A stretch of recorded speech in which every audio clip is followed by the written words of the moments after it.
Empenhados em resolver um mistério, dois homens travaram uma batalha para domar a energia invisível. Eles pretendiam iluminar o mundo, e isso se tornou uma obsessão. A corrida para controlar e distribuir energia elétrica viraria uma guerra entre dois gênios, Thomas Alva Edison e George Westinghouse. Estes homens e suas invenções mudariam o mundo para sempre. A Guerra Elétrica.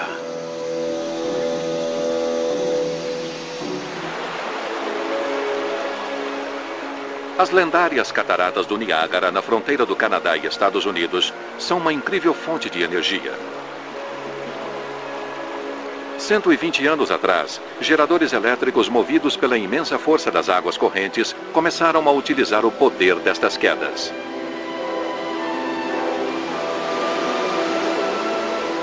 Mas a energia criada pelos geradores só podia ser usada pelos moradores da região. Naquela época, não havia como distribuir energia elétrica para longas distâncias. Na primavera de 1890, a Comissão das Cataratas do Niágara ofereceu um prêmio de $100 mil a quem pudesse resolver este problema. Os inventores mais famosos da época responderam ao chamado, incluindo Thomas Alva Edison e seu rival, o magnata industrial George Westinghouse. Quem conseguisse coletar a energia das cataratas do Niágara e transportá-la até o estado de Nova York, ganharia não só o prêmio em dinheiro, mas também se tornaria o líder em tecnologia elétrica. Era o começo da Guerra Elétrica.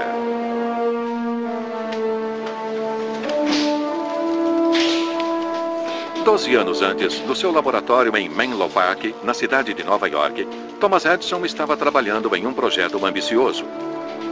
Ele queria iluminar o mundo, levando a eletricidade a todos os lares da Terra. Edison e sua equipe, que deviam jurar segredo, trabalhavam dia e noite, raramente dormindo mais que 4 ou 5 horas. Thomas Alva Edison veio de uma família pobre. Quando criança, ele ganhava dinheiro entregando jornais. Ele tinha problemas de audição e era um aluno mediano. Ainda morando com seus pais, ele começou a inventar, fazendo experiências com antigos equipamentos de telégrafo. Em 1869, Edison se mudou para a cidade de Nova York para tentar a sorte. No centro financeiro da América, informações eram um bem precioso, e o telégrafo as transmitia pelo país inteiro. Custos de transporte em São Francisco cruzavam com os de Chicago. Tarifas do aço de Pittsburgh. Toda a informação era reunida aqui. Edison conseguiu um emprego na Lowe's Gold Indicator como operador de telex do mercado de ações. Um dia, quando a máquina de telex quebrou, Edison percebeu sua chance. Trabalhando sem descanso, não apenas consertou o equipamento, como fez vários ajustes, melhorando a máquina. Seu chefe ficou tão impressionado que deu ao surpreso Edison um cheque de $36 mil. Usando o dinheiro como capital inicial, Edison passou a trabalhar por conta própria. Em 1876, montou seu primeiro laboratório de pesquisas industriais. Menlo Park é a parte mais importante na vida de Edison. Ele ficou lá por apenas 5 anos. Quando se mudou, ele criou algo que não existia naquela época, um laboratório de pesquisa e desenvolvimento. Seu único objetivo era desenvolver novas tecnologias. Edison escreveu a um amigo dizendo, vou desenvolver uma grande invenção a cada 6 meses e uma menor a cada 10 dias. Havia muitas pessoas trabalhando em várias partes de um projeto, e essa era a novidade que ele criou em Menlo Park, o primeiro laboratório de pesquisa industrial. Edison nem imaginava que seu interesse em eletricidade o levaria a uma batalha de aptidões com um oponente poderoso.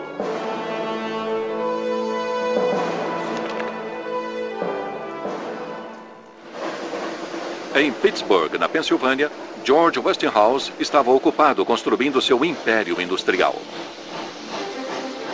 Sua empresa fabricava freios, câmbios e sinais elétricos para a indústria ferroviária.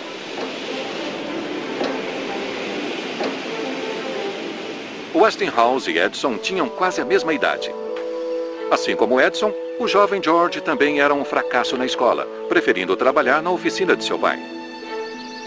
Quando criança, era fascinado por mecânica e desenvolveu uma série de invenções de sucesso ainda jovem, como Edison. Uma delas surgiu após ele testemunhar uma catástrofe numa visita à sua cidade natal em 1866. Westinghouse viu dois trens indo em direções opostas no mesmo trilho. Os guarda-freios tentaram a qualquer custo evitar a colisão. Mas cada vagão do trem tinha seus próprios freios que precisavam ser acionados separadamente. Os guarda-freios correram de vagão em vagão, puxando as alavancas uma a uma, mas isso demorou demais. A colisão foi trágica. Westinghouse percebeu que se os freios de todos os vagões estivessem conectados a um sistema, os maquinistas só precisariam puxar uma alavanca principal para frear o trem. Ele começou a trabalhar em um sistema de freios operado por ar comprimido. Sua invenção foi um sucesso imediato. Westinghouse construiu sua primeira fábrica em Pittsburgh e logo seguiram outras na Inglaterra, França e Alemanha. O nome Westinghouse passou a ser conhecido mundialmente. Edison também alcançou a fama ainda jovem. Sua maior invenção, o fonógrafo, era usado no mundo todo. Mas ele queria levar seu gênio ainda mais longe. Movido pelo sonho americano, tanto Edison como Westinghouse desfrutaram do sucesso cedo. Mas a guerra elétrica que travaram acendeu uma rivalidade que levou um homem aos livros de história e o outro à obscuridade. No final de 1880, tanto Thomas Edison quanto George Westinghouse eram nomes conhecidos no mundo todo. Mas a obsessão pela eletricidade tornaria ambos em homens sem honra. Por muitas décadas, lâmpadas a gás iluminavam as ruas e casas em cidades ricas do mundo. Mas o gás era perigoso, propenso a explosões. A chama exposta manchava as paredes, usava muito oxigênio e causava dores de cabeça. Um sistema elétrico barato e seguro resolveria esses problemas, mas o alto custo e a resistência à mudança mantinham a eletricidade fora de questão. Fama e fortuna esperavam pelo inventor que pudesse resolver este dilema. Em Connecticut, Edison já estava trabalhando em um novo tipo de iluminação, a lâmpada de arco. Esta lâmpada fazia um barulho de assobio alto e soltava fumaça. Era completamente inapropriada para um lugar fechado. Se fosse possível gerar energia elétrica com segurança e controlar a distribuição, os lucros seriam imensos. Hoje, a eletricidade é uma fonte comercial importante e as empresas que fornecem este tipo de energia estão entre as mais poderosas do mundo.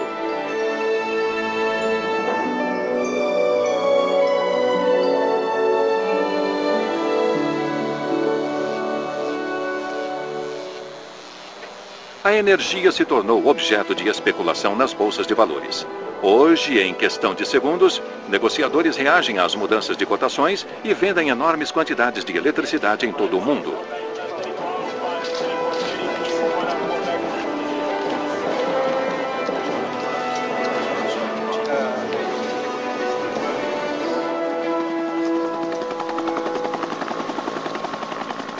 A base deste negócio é um sistema de distribuição eficiente. Eletricidade pode ser transmitida por toda a Europa, viajando por milhares de quilômetros. O sistema de distribuição é monitorado constantemente para estar sempre atualizado. Como regra, estações de energia na Europa são operadas a 60% de suas capacidades. Se uma estação perder sua força, as outras estações repõem a perda de energia, aumentando suas produções. O fornecimento de energia para toda a Europa é controlado em duas estações centrais, Brauweiler na Alemanha e Laufenburg na Suíça. O sistema de controle de Brauweiler coordena a distribuição de energia em toda a Alemanha e em cidades distantes e regiões industriais por todo o continente. Hoje, a rede elétrica pode fornecer até 380 mil volts. Mas, 120 anos atrás, esta tecnologia era um sonho distante.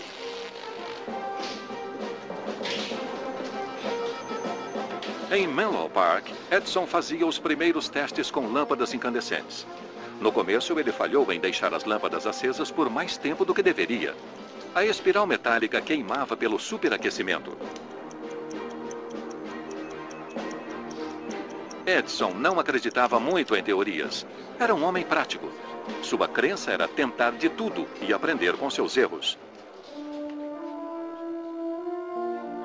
Depois de vários testes, Edison descobriu que o carbono resistia à corrente, liberando luz sem se queimar. Ele também descobriu que o carbono derretia a temperatura de 2100 graus Celsius.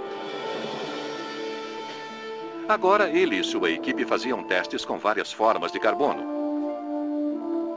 Finalmente, testaram uma fina espiral de carbono enrolado e, utilizando uma nova bomba de aspiração desenvolvida na Alemanha, eles foram capazes de criar um vácuo quase perfeito dentro da lâmpada. No porão de Menlo Park, geradores a vapor e dínamos forneciam a energia necessária para os testes.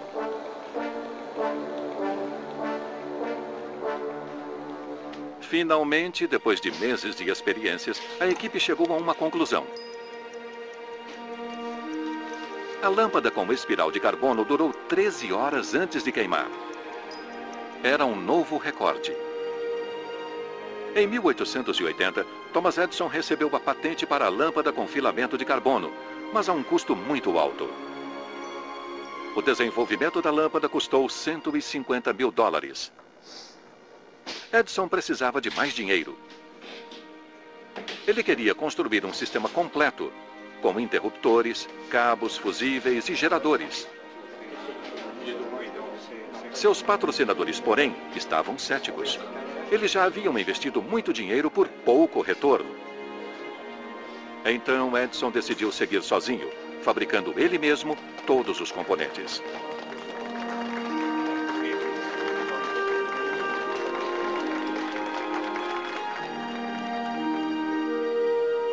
Edison mudou seu escritório para a cidade de Nova York e comprou um pedaço de terra na parte sul de Manhattan, no coração do distrito financeiro. O banco JP Morgan, o New York Times e os mais importantes investidores da bolsa se tornariam clientes de Edison, que acabou construindo a primeira estação de energia do mundo em Pearl Street. O sistema de Edison funcionava usando corrente contínua. Um único gerador fornecia 110 volts, que era o suficiente apenas para enviar eletricidade a alguns quarteirões.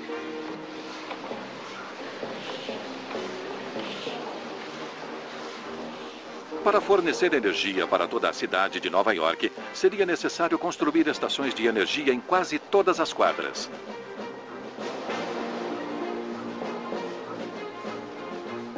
As suaves luzes das lâmpadas começaram a iluminar escritórios, salões de danças e salas de visitas.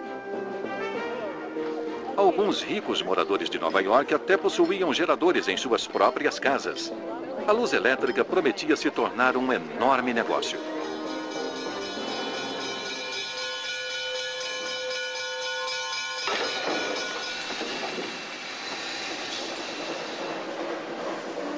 Enquanto isso, George Westinghouse trabalhava duro cruzando a costa leste dos Estados Unidos. Mas o sucesso da empresa de Edison, a General Electric, não escapava dos olhares de Westinghouse. A eletricidade continuava a crescer pelo país enquanto as ações de suas empresas de gás caíam. Westinghouse decidiu investir naquilo que era o negócio do futuro, a energia elétrica. Ele notou uma falha no sistema de corrente contínua de Edison. Percebeu que a corrente alternada seria a resposta para o problema e comprou empresas e companhias associadas a este novo sistema. A corrente alternada, AC, muda a direção na qual a eletricidade se move na velocidade de 60 ciclos por segundo. Usando um transformador, a voltagem pode ser aumentada ou diminuída quase sem perda. Isto possibilita a transmissão de energia a longas distâncias. Por outro lado, a corrente contínua, CC, vai somente em uma direção e a resistência aumenta de acordo com a distância. Em março de 1886, o moinho de água em Great Barrington, Massachusetts, tornou-se o local de testes que iriam revolucionar o comércio da eletricidade. O moinho fornecia energia a um gerador de corrente alternada pela primeira vez. A eletricidade era então convertida para alta voltagem com um transformador e enviada a 2 quilômetros até a cidade mais próxima, onde acendia as lâmpadas das ruas. Era um grande avanço. Com o tempo, Great Barrington se tornou conhecida. Em apenas 4 anos, os sistemas AC começaram a se tornar dominantes. Porque assim como as cidades cresciam, os subúrbios também cresciam. E para distribuir energia a essas áreas, ao invés de colocar uma estação em cada quadra, como no centro, agora você poderia fazer uma linha de distribuição para os subúrbios que surgiam. Esse método não era possível com o sistema de Edison. Enquanto isso, George Westinghouse controlava seu império de 29 empresas na região próxima de Pittsburgh, na Pensilvânia. A equipe de vendas de Westinghouse trabalhou sem parar e, em 2 anos, eles venderam 130 estações de energia de corrente alternada AC. Este novo sistema era mais econômico que o sistema de corrente contínua de Edison. Uma única estação de energia AC podia fornecer energia a uma grande área. Edison acusou seu concorrente de infringir sua patente. A guerra da eletricidade começava, uma batalha por um enorme mercado futuro.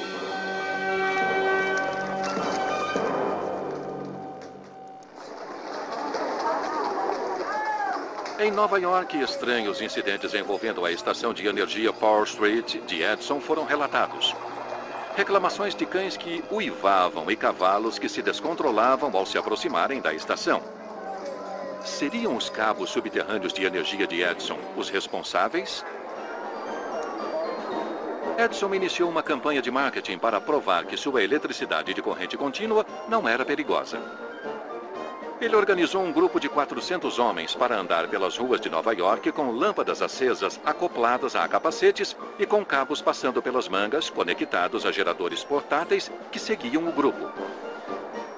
Edison não queria que o público tivesse medo da eletricidade. Ele queria que seu sistema de corrente contínua cobrisse toda a América.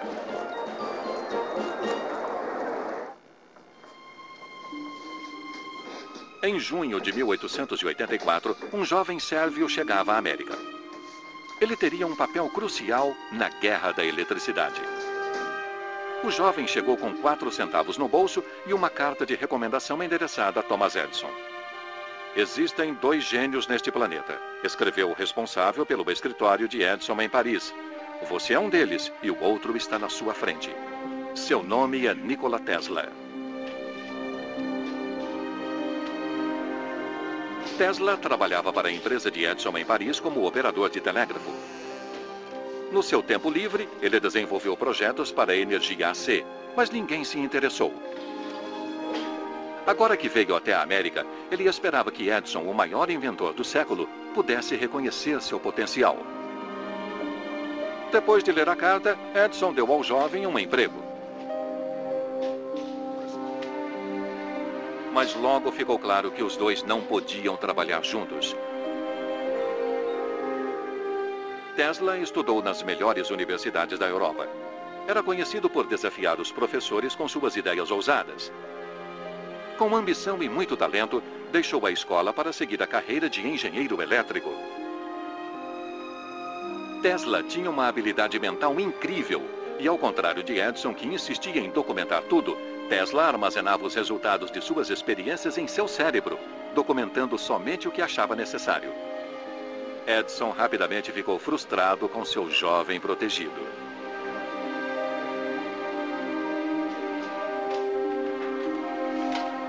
Tesla recebeu a tarefa de melhorar os dínamos de corrente contínua de Edison para torná-los mais baratos e eficientes. Edison prometeu uma recompensa de $50.000 se ele tivesse sucesso. o jovem cientista foi direto ao trabalho. Depois de um ano, trouxe a Edison 24 dínamos com melhorias drásticas.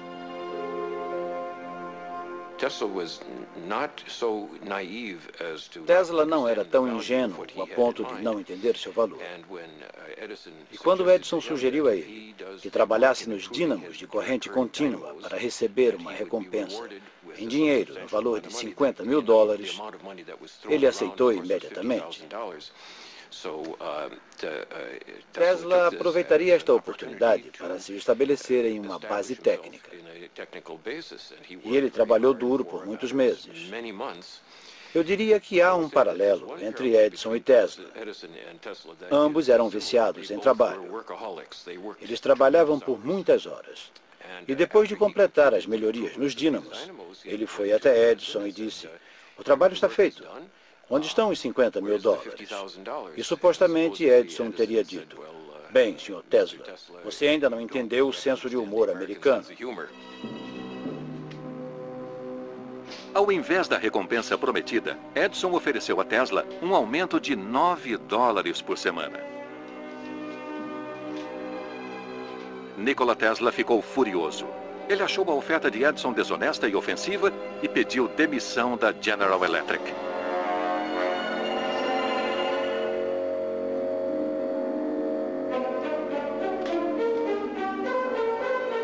Edison deixou Tesla partir sem saber de suas brilhantes ideias. Tesla teria sua vingança, sendo uma peça fundamental do concorrente de Edison na construção da enorme estação de energia das Cataratas do Niágara. Hoje existem projetos para muitas estações de energia em muitos locais do mundo. No ensolarado sul da Espanha, não muito longe da cidade de Almeria, foi construída uma estação de energia solar. Um grande número de espelhos se ajusta para capturar os raios do sol e refletir a luz para uma torre. A torre se aquece em até 1000 graus Celsius e cria o vapor que é usado para acionar um gerador convencional. No deserto de Mojave, no sul da Califórnia, outro projeto solar utiliza painéis parabólicos para aquecer tubos cheios de óleo.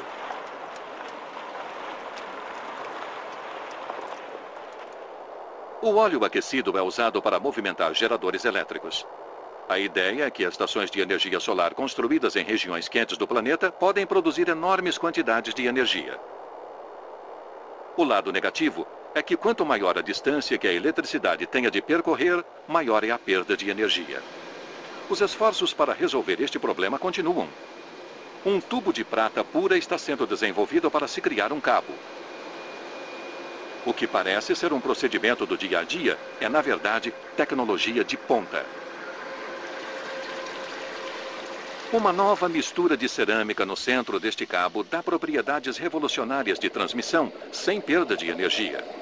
Este novo tipo de cabo está sendo chamado de supercondutor.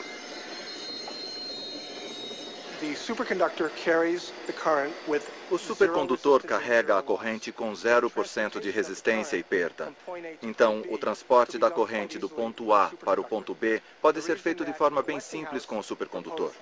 O motivo pelo qual Westinghouse propôs a transmissão com AC foi porque nos condutores convencionais de cobre, as perdas eram enormes nas transmissões por corrente contínua. Então, Westinghouse usou o AC para minimizar o problema. O mundo seria um lugar muito diferente hoje se os supercondutores estivessem disponíveis no tempo de Edison e Westinghouse.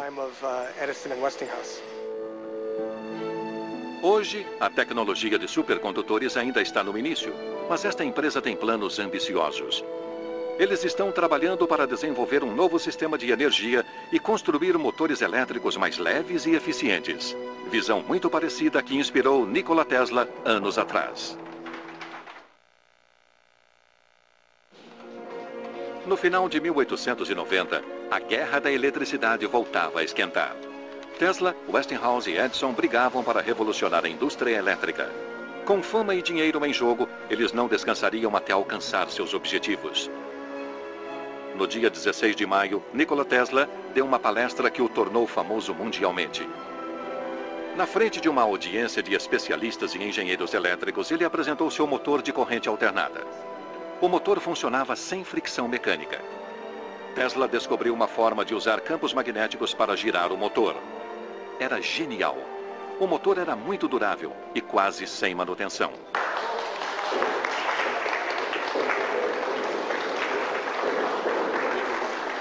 George Westinghouse assistiu à palestra naquele dia e ficou impressionado. Este motor era exatamente o que o seu sistema precisava. Westinghouse começou a pensar grande. Ele pretendia não somente fornecer eletricidade para as casas, como também gerar energia para todas as indústrias, com seu novo amigo Nikola Tesla. Ele fez a Tesla uma oferta generosa, $60 mil pela patente, mais $4 para cada motor de Tesla que saísse de sua fábrica. Tesla passou a trabalhar para Westinghouse em Pittsburgh e começou a construção de seu motor.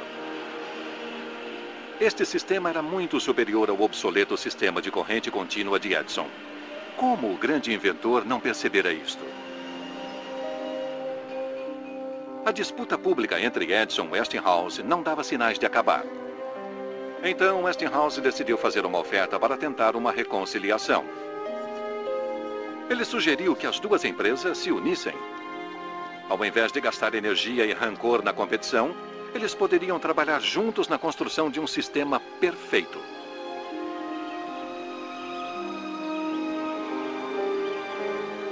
Mas Thomas Edison nem respondeu à oferta. Ele abrira um novo laboratório em West Orange, em Nova Jersey, o maior centro de pesquisa industrial do mundo.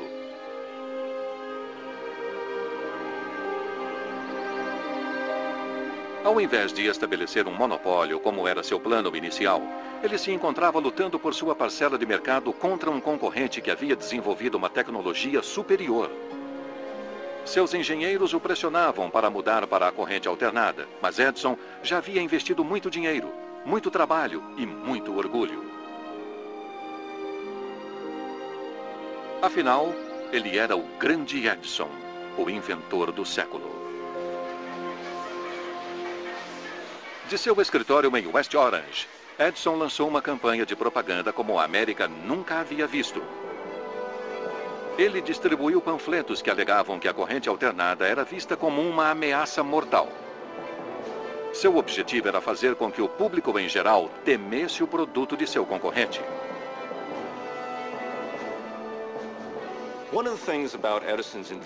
Uma das coisas sobre o trabalho de Edison é que ele sempre o encarava como um desafio.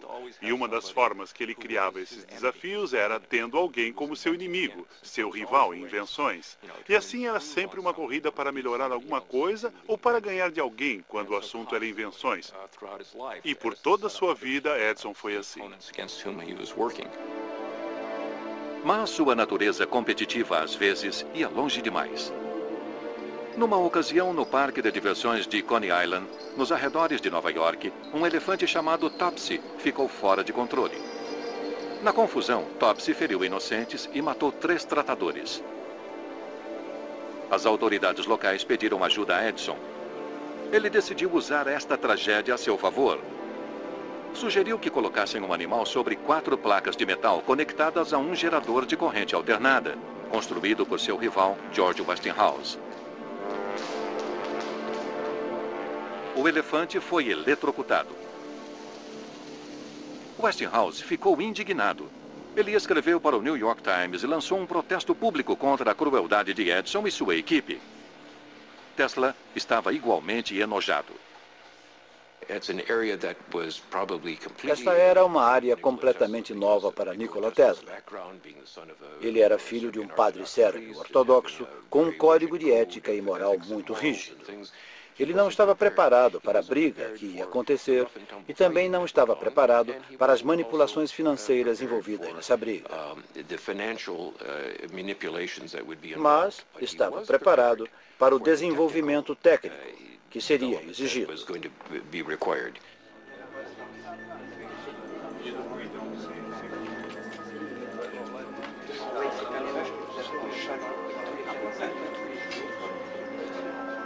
Tesla respondeu ao desagradável conflito à sua maneira. fazendo incríveis demonstrações públicas que enfatizavam a segurança de suas invenções.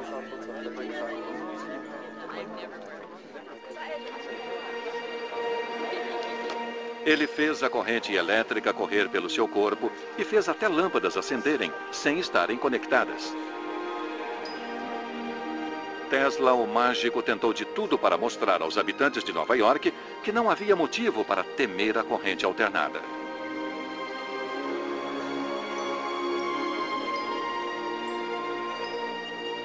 Então, Edison recebeu um pedido do comissário da cidade de Nova York que causou mal-estar. Sua solução para o elefante louco em Coney Island deu ao comissário uma ideia. Execuções por enforcamento eram consideradas ultrapassadas e desonrosas para uma nação moderna. Seria possível utilizar a eletricidade? Edison respondeu que a eletricidade poderia ser usada para execuções, mas que só a corrente alternada serviria a este propósito. Ele foi além, dizendo que o gerador Westinghouse seria perfeito para a tarefa. Em maio de 1889, William Keller foi condenado por assassinato. Sua pena, execução por corrente elétrica. Keller foi o primeiro homem a receber esta sentença. Edison sugeriu que o método fosse chamado de eletrocução, ou, maldosamente, dar um Westinghouse a alguém. Quando Westinghouse soube das notícias, contratou um advogado com a missão de provar em público que era cruel e desumano matar um criminoso com eletricidade. O Westinghouse tentaria de tudo para evitar que a execução acontecesse. Ele temia que a eletrocução rotulasse a corrente alternada como uma arma mortal, destruindo seus negócios. Depois de 14 meses, a controvérsia chegou a um final. A conclusão: uma corrente de 1000 volts daria fim à vida de Kemmler.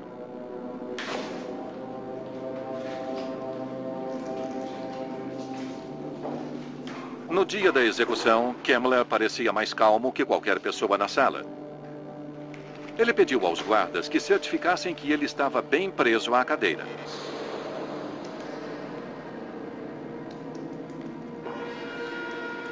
Um eletrodo colocado na cabeça de Kemmler e outro colocado em um de seus pés enviaria uma corrente mortal por todo o seu corpo.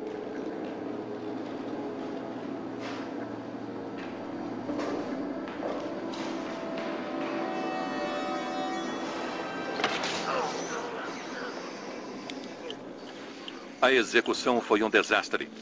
1000 volts não foram suficientes. E ninguém sabia por quanto tempo a corrente teria de correr pelo corpo humano para matar uma pessoa.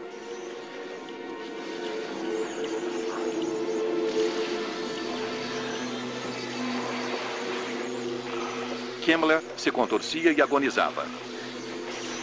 A plateia que iria testemunhar uma nova invenção presenciou um sofrimento terrível.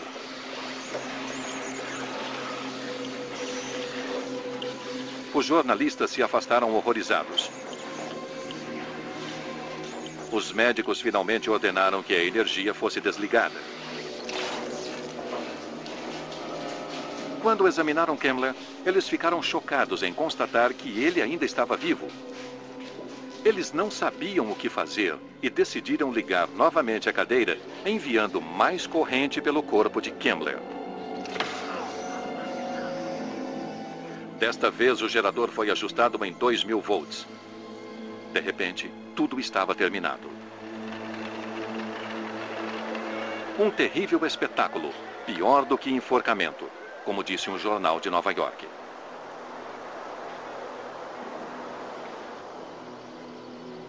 George Westinghouse também ficou chocado.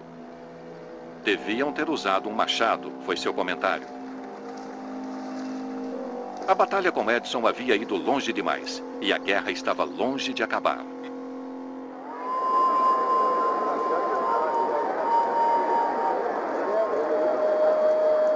Enquanto isso, Thomas Alva Edison viajava em feiras mundiais com recepções triunfais, onde quer que fosse. Por toda a Europa, pessoas comentavam sobre Edison e sua luz mágica. Em Paris, ele banhou em luzes brilhantes o Champ de Mars. De volta à América, um projeto ainda maior o aguardava.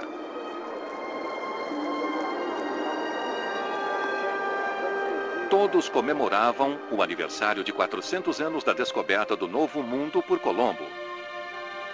Na Feira Mundial de Chicago, um mar de luzes como nunca se havia visto marcaria a ocasião.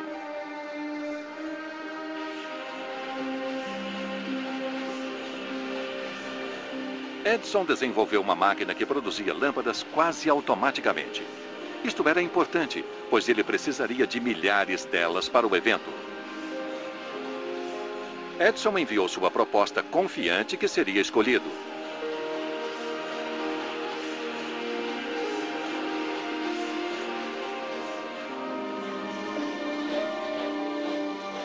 Porém, George Westinghouse enviou uma proposta $500 mil mais barata e ganhou o contrato. Mas Westinghouse errou em não consultar seu banco quando fez a proposta. Ele agora devia a Nikola Tesla $12 milhões em honorários e comissões por seus contratos. O Westinghouse estava prestes a falir. Atormentado, ele explicou a Tesla sua situação. Para pegar o trabalho da Feira Mundial de Chicago, ele precisaria de todo o dinheiro que dispunha.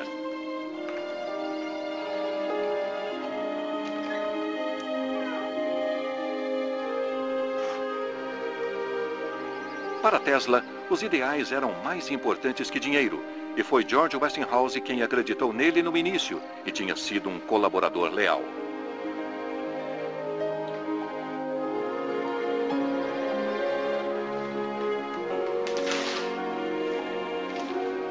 Tesla rasgou o acordo, e eles teriam somente alguns meses para se preparar para a Feira Mundial. Mas Edison não ia ceder facilmente. Ele recusou-se a permitir que suas lâmpadas fossem usadas. O Westinghouse tinha 5 meses para produzir 250 mil lâmpadas. Sua equipe trabalhou até o último dia e conseguiu executar a tarefa.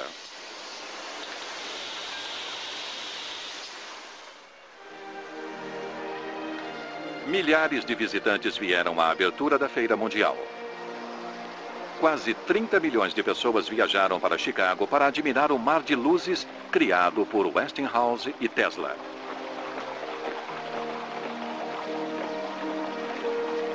Era uma vitória para o sistema de corrente alternada e um triunfo para George Westinghouse.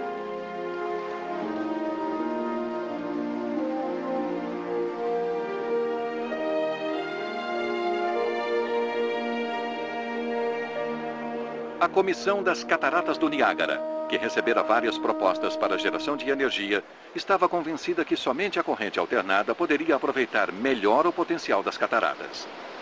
Westinghouse, então, ganhou o contrato para desenvolver a usina das Cataratas do Niágara.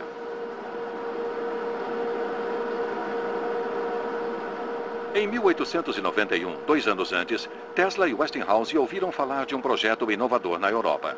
Um jovem alemão chamado Oskar von Miller havia feito um experimento que chamou a atenção. Ele gerou eletricidade com um dínamo movido a água no rio Neckar. Com um transformador, ele converteu a eletricidade de 55 para 15 mil volts e a retransmitiu.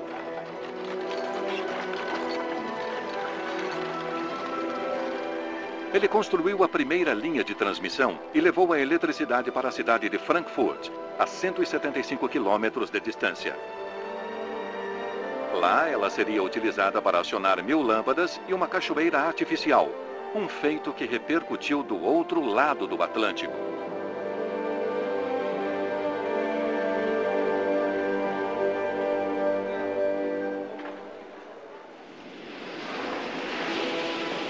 O experimento na Alemanha deixou claro que a corrente alternada poderia ser transmitida por longas distâncias. A companhia elétrica Westinghouse utilizou a ideia de von Miller no projeto da usina de Niágara. E Nikola Tesla desenvolveu os mais poderosos geradores e turbinas já vistos.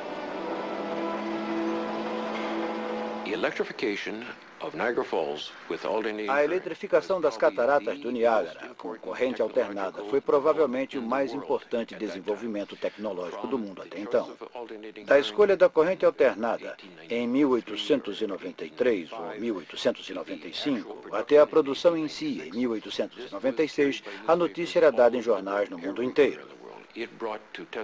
Isto deu a Tesla a fama internacional, que poucas pessoas recebem.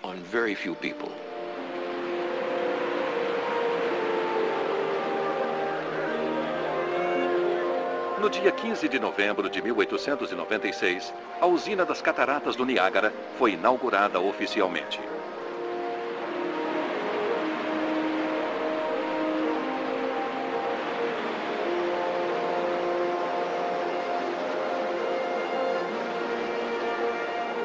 Foi um evento marcante na história da tecnologia, algo sonhado por gerações.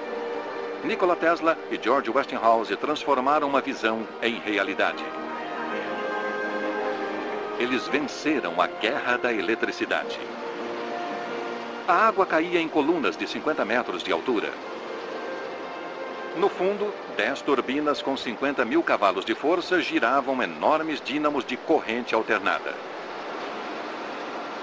A eletricidade gerada pela estação de energia tinha sua voltagem aumentada em 10 vezes, 22 mil volts por transformador, e então era enviada para a cidade de Buffalo, a 36 quilômetros de distância.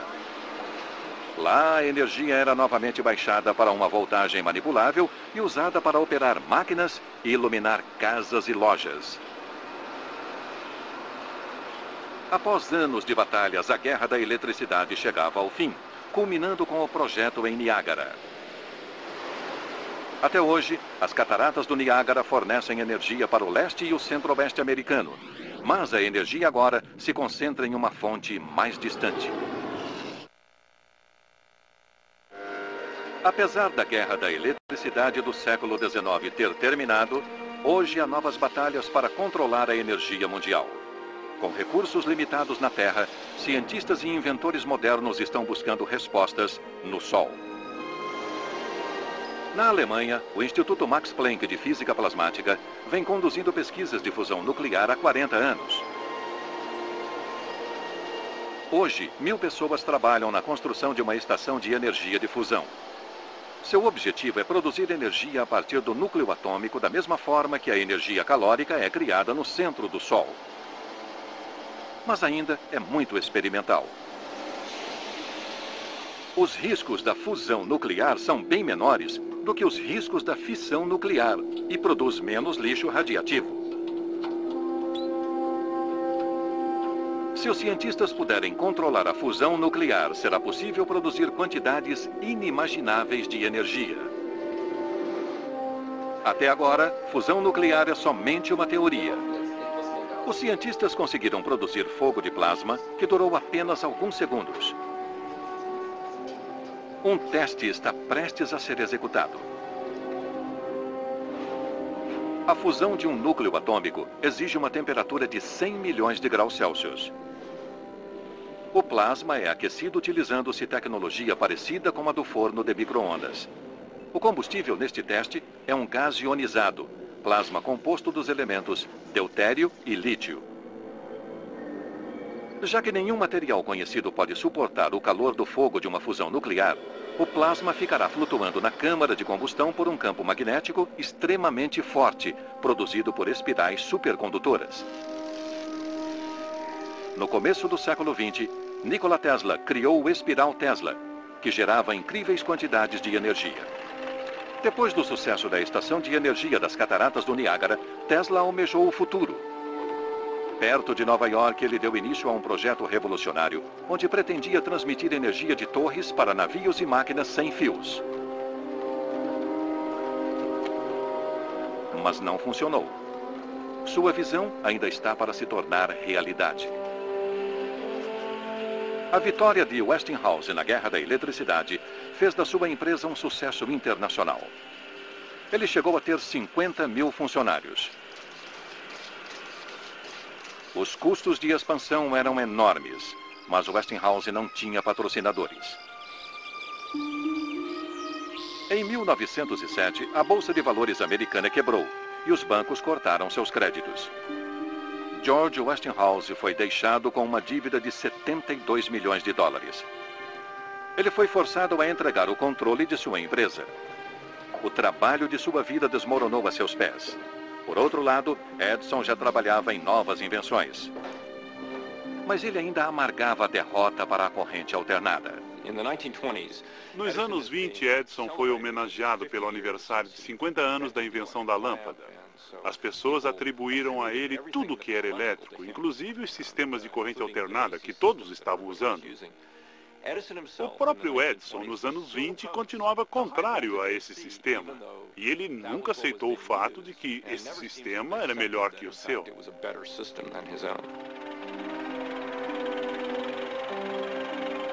Thomas Edison entrou para a história como o maior inventor do mundo com mais de 1000 patentes em seu nome. O fonógrafo, a câmera, o disco, a lâmpada. O nome de Edison sempre estará relacionado a estas invenções.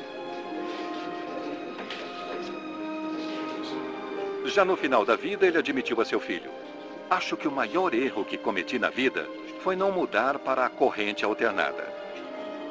Quando Thomas Alva Edison morreu em 18 de outubro de 1931, todas as lâmpadas na América foram apagadas por 1 minuto. Apesar de perder a guerra da eletricidade, ele sempre será lembrado como o pai da energia elétrica. Versão brasileira Vox Mundi.